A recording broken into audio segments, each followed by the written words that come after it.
Hello, my name is Lieutenant Trevor Froge, and this is Engine 71. So Engine 71 is technically a Quint. It's our main fire apparatus that responds out of our fire headquarters. On our Quint, we have a full ALS complement, which means that we have paramedic gear. So not only are we firefighters, but we're also cross-trained as paramedics. Up the top, you can see our life pack monitor. So that's our newest addition to this truck, is that we have the ability to do advanced cardiac care, meaning we can put wires on your chest, put wires on your loved ones, and take a look at your heart in real time while waiting on an ambulance if they're tied up. We also have specialized gear in this compartment, including medications. If you're sick, if you can't breathe very well, if you are having pain, we can give you some medication to kind of help that.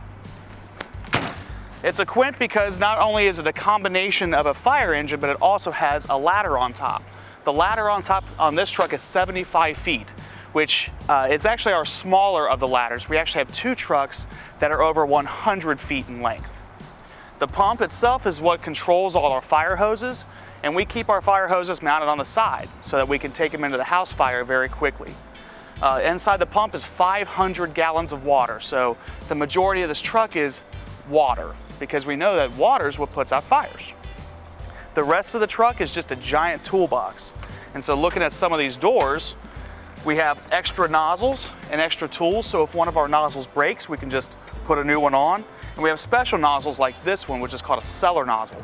This one's designed to cut a big hole in the floor and put down, and it'll spin and put out a bunch of water to put out like a basement fire. We got specialized hoses and a bunch of switches and things to run our generator so we can see and turn on lights at night. Not only is our fire truck equipped with the big ladder and all the hose and water on it, but we also have specialized rescue equipment on this truck as well. So we have equipment right here to help us with a water rescue. So if you're stuck or you might be drowning, or even if it's cold and say you fall through ice or something like that in the wintertime, we have specialized suits and life jackets so we can come out and rescue people for those kinds of missions. Inside this bag, we also have specialized gear to help us when we're helping our police officer friends. We have specialized bulletproof vests and things like that. Inside here we have our shovels and our cones, and we put these out for car accidents. And what we do is we actually shut down roadways so that we keep ourselves safe and keep other people safe when we're out on the roadways, to make sure other people don't get in a car crash. Back here, we have a special chainsaw, and what the chainsaw is used for is to actually cut open your roof at fires. Sometimes we have to go up on the roof using our big ladder and cut a big hole to let all that smoke and heat out of your house. It's a process known as ventilation. And then we have these little guys here. These are called fire extinguishers. And so sometimes if the fire is really, really small, instead of taking all of our hose off the truck, we'll just use one of these small extinguishers. In the back of the truck, we have even more hose. So underneath this little tarp, we have lots and lots of hose of different size. This hose that you see here, the yellow kind, is the one that we connect to a fire hydrant. Because like I said, we have 500 gallons of water, which sounds like a lot, but we need a lot more water than that to put out your big house fires. So 500 gallons will get us started. We hook that yellow hose up to the fire hydrants on the street, and that way we're able to put out the fire. If the fire's really, really big, that's what this is for. And so on top of the ladder is this nozzle, and we can use this nozzle and flow down using an automated turret and actually direct water down onto your house. When I talked about going to car crashes, that's what these tools are for. You might have heard of things called the jaws of life, and that's what these are right here. And these hook up to these hoses and to this generator, and allows us to cut people out of a car, to open doors that are stuck closed. We can even take the roof off your car and turn it into a convertible if we wanted to, but we can't fix it once that's done. This is another new addition to our truck. This is known as the Blitz Fire Nozzle, and sometimes we have a lot of big warehouses and just really big buildings here in Westchester. And when those catch on fire, it's easy for us to go in and put those out, but sometimes they're just too big for us to get real close to it. So sometimes we'll put this nozzle up and it works automatically like a big sprinkler system.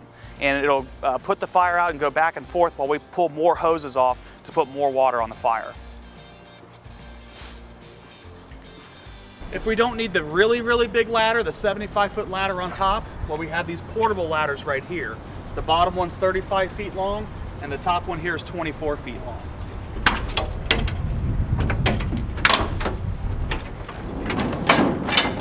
Another new addition to our truck is the electric fan. So all that smoke that gets into your house, that smoke is hard to breathe. So we have special air packs that we wear, and once you're out of the house, we want to get you back in your house to go on about your day after we get the fire out. So we'll put this fan in and blow all the smoke out and get all that nasty smoke and the smell of the smoke out of your house, or if you burn food or something like that, that's what the fan's for. We have these specialized struts, and these struts help us to keep a vehicle stabilized. Sometimes cars will flip over on their side or flip over on their top if they crash, and these struts help us to keep that car stable so that we can help to get you out of it. We have some more rescue gear here, special straps, saws, all sorts of just cool rescue stuff to help us, again, with car crashes. And not only are we firefighters and go to car crashes and do paramedic stuff, but we're also hazmat technicians. So if there's a chemical spill or a chemical leak, that's what this orange box is for. To at least get us started to help preserve the environment. This is the other side of our pump panel, and right here is where those big yellow hoses hook up so that we can pull water from the fire hydrant into the truck and give us a continuous supply of water. And that takes us back here to the cab of the truck. This is my seat. So as the lieutenant on the truck, this is where I ride. And in my seat, I have a special computer right here, and that computer gives me all the information about the emergency. So all the information that you've given the dispatcher when you've called 911 as to what the problem is and where your address is, comes right to my computer screen. And I can hit a special button and see exactly where your house is in real time. I can also see your nearest fire hydrant, other trucks that are responding, and to form a game plan as to how to tackle your emergency. Also in my seat, I have my special air pack so that I can breathe inside the smoke. I flip this little yellow lever, and my air pack comes down. So I can go ahead and put my air pack on while responding.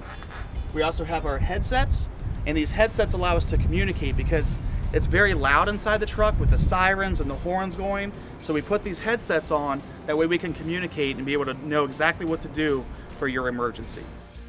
Thanks for checking out Engine 71. Remember, when you're riding with your parents or whoever in your car seats, that you're always wearing your seatbelts. We always have our seatbelts on when we're responding to emergencies. And if you see the lights flashing, remember to have your parents slow down and move to the right for sirens and lights. Thanks.